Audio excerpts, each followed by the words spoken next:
नमस्कार। भारत के नियंत्रक और महालेखा परीक्षक यानी सीएजी, जिसको पॉपुलर टर्मिनोलॉजी में कैग कहते हैं, हिंदी में भी कैग लिखते हैं, अंग्रेजी में सीएजी लिखा जाता है।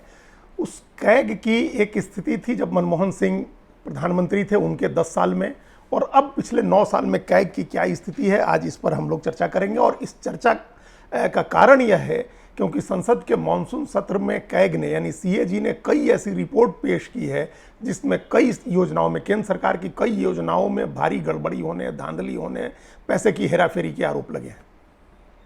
और ये चर्चा इसलिए भी जरूरी है, इसकी तरफ ध्यान इसलिए भी जाता है क्योंकि एक समय सीएजी की रिपोर्ट आने पर मीडिया में इतना हंगामा मचता था, सिविल सोसाइटी के लोग सड़कों पर उतर जाते थे, सरकार की चारों तरफ से घेराबंदी होती थी और सरकार से जवाब मांगा जाता था। लेकिन अब सीएजी की रिपोर्ट पेश की गई और वो आई गई हो गई, इधर उधर मीडिया में खबरें छपी, लेकिन उसका किसी ने कोई खास नोटिस नहीं लिया, जबकि इसका नोटिस लिया जाना चाहिए था। और इस वजह से नोटिस लिया जाना चाहिए था क्योंकि जो सीएजी हैं गिरीश चंद्र मुर्मू, वो इस सरकार के बहुत नज़दीकी और बड़े भरोसे के अधिकारी माने जाते हैं। वो गुजरात काडर के आईएएस हैं और लंबे समय तक गुजरात में रहे हैं। गोधरा कांड के समय भी जांच में उन्होंने उनकी एक भूमिका रही है और उसके बाद वे कई अहम पदों पर रहे, फाइनेंस मिनिस्ट्री में बड़े पद पर रहे। उसके बाद उनको जम्मू कश्मीर का उपराज्यपाल बनाया गया था और वो कई उस तरह की उनकी नियुक्ति रही है। और अब वो पिछले 3 साल से सीएजी हैं और 65 साल की उम्र पूरी करने तक रहेंगे, नहीं तो 6 साल का कार्यकाल होता है सीएजी का, और वो 65 साल की उम्र अगले साल नवंबर में पूरी करेंगे। तो वो अभी इस तरह से भी उनका कार्यकाल बचा हुआ है, दोनों तरह से उनका कार्यकाल बचा हुआ है। तो ये समझ में नहीं आने वाली बात है कि उनके कार्यकाल में उनके सीएजी रहते इस तरह की रिपोर्ट अचानक कैसे आने लगी। इसके पहले उनके 3 साल के कार्यकाल में बहुत कम हो गई थी सीएजी की रिपोर्ट, बहुत गिनी चुनी रिपोर्ट आती थी और तब भी उस रिपोर्ट पर कोई बहुत चर्चा नहीं होती थी, सरकार पर आरोप लगाने वाली तो कोई बात नहीं होती थी उसमें। लेकिन इस सत्र में, सिर्फ मानसून सत्र में कम से कम 6 रिपोर्ट ऐसी आई है सीएजी की, जिसमें 6 अलग अलग योजनाओं में किसी न किसी स्तर की गड़बड़ी की रिपोर्ट दी गई है। इसलिए यह हैरान करने वाली बात है कि ऐसा क्यों हो रहा है, ऐसा क्या हो गया जिसकी वजह से अचानक सीएजी की रिपोर्ट आने लगी और सरकार के कामकाज पर सवाल उठाए जाने लगे। जो पहली रिपोर्ट आई थी सीएजी की जिससे गड़बड़ी की का पता चला, वो था पीएम जय योजना का, जो आयुष्मान भारत योजना के तहत प्रधानमंत्री जन आरोग्य योजना एक चलती है जिसमें 5 लाख रुपए तक का बीमा मिलता है लोगों को और मुफ्त इलाज होता है उनका अस्पतालों में। इस योजना के तहत प्राइवेट अस्पतालों की मिली भगत से कितनी गड़बड़ी होती है, इसकी कभी कभी मीडिया रिपोर्ट आती थी, लेकिन पहली बार सीएजी ने बताया कि इसमें बड़ी धांधली हुई है। सीएजी की जो रिपोर्ट पार्लियामेंट में रखी गई उसके हिसाब से 7.5 लाख लोगों का नाम एक ही मोबाइल नंबर के साथ जुड़ा हुआ था। सोचे, एक मोबाइल नंबर 7.5 लाख लोग यूज करते हैं, एक मोबाइल नंबर के ऊपर 7.5 लाख लोगों को प्रधानमंत्री जन आरोग्य योजना में राहत मिली थी, मदद मिली थी।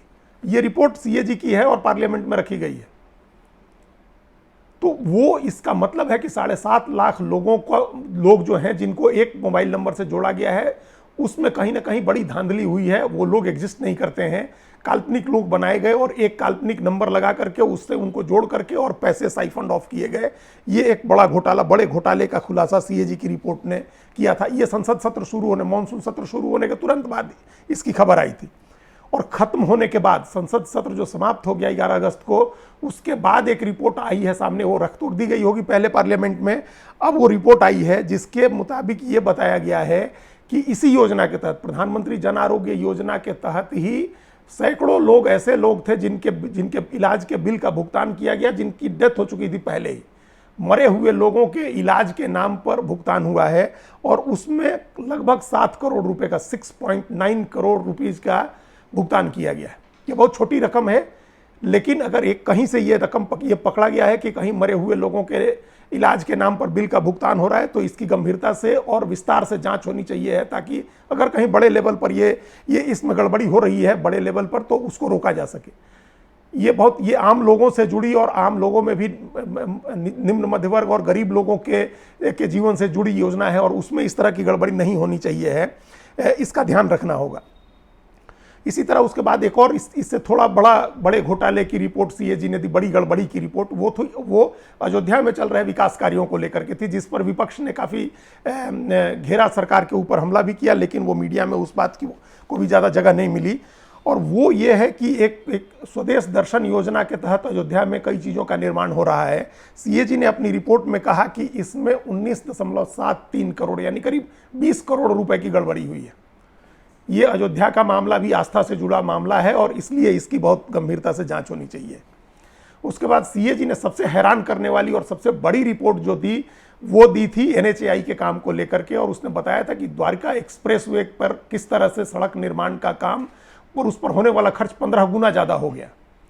पहले जो कैबिनेट ने जिसको मंजूरी दी थी उस मंजूरी के हिसाब से 1 किलोमीटर सड़क बनाने पर 18.20 करोड़ मतलब 18 करोड़ से ज़्यादा 18 करोड़ 20 लाख रुपए प्रति किलोमीटर खर्च आना था, लेकिन जो खर्च हुआ वो इससे 15 गुना से ज़्यादा खर्च हुआ और 1 किलोमीटर के ऊपर लगभग 251 करोड़ रुपए खर्च हुए।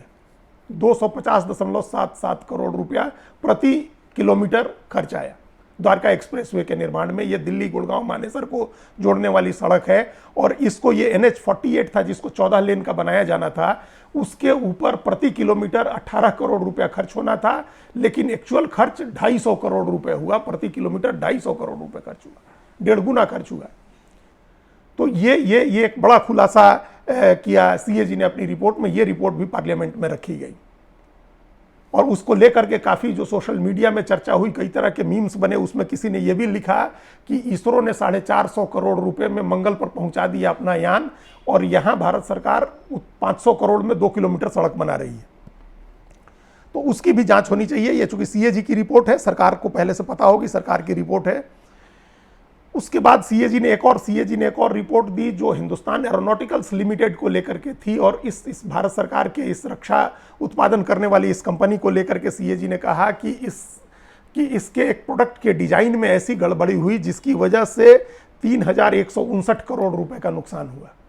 तो उस प्रोजेक्ट में डिजाइन की गड़बड़ी की जांच होनी चाहिए है और ये नुकसान कैसे हुआ इसकी भी जांच होनी चाहिए है, क्योंकि ये सीएजी ने कहा है इसकी जांच होनी चाहिए है।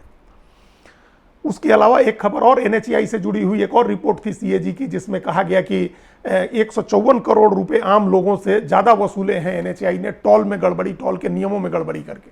154 करोड़ रुपए आम आदमी की जेब से निकला है।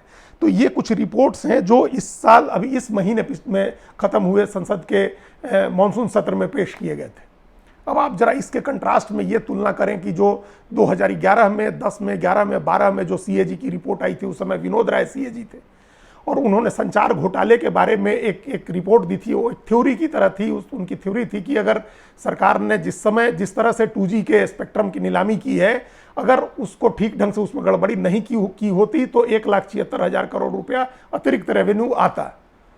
वो एक अनुमानित नुकसान था। उस अनुमानित नुकसान पर इतना हंगामा हुआ, इंडिया अगेंस्ट करप्शन नाम से एक संस्था बनी, अन्ना हजारे आकर के दिल्ली में धरने पर बैठे, बड़ा भारी आंदोलन हुआ। उस आंदोलन से निकले अरविंद केजरीवाल जितने बड़े नेता हो गए हैं, उनकी 2 राज्यों में सरकार बन गई है, उनकी पार्टी सभी राज्यों में चुनाव लड़ती है।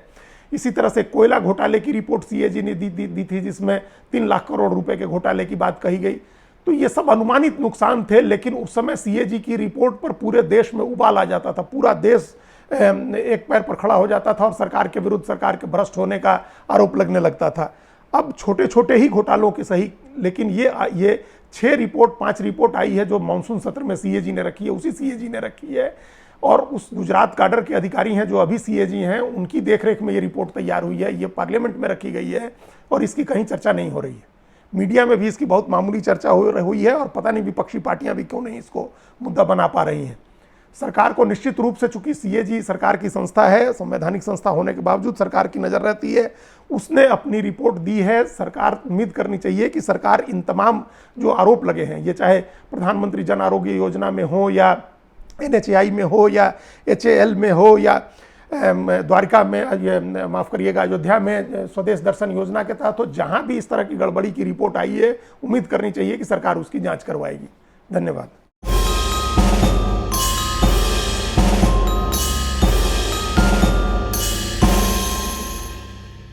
कृपया हमारे चैनल के साथ जुड़िए, लाइक कीजिए, सब्सक्राइब कीजिए, बेल आइकॉन जरूर दबाइए।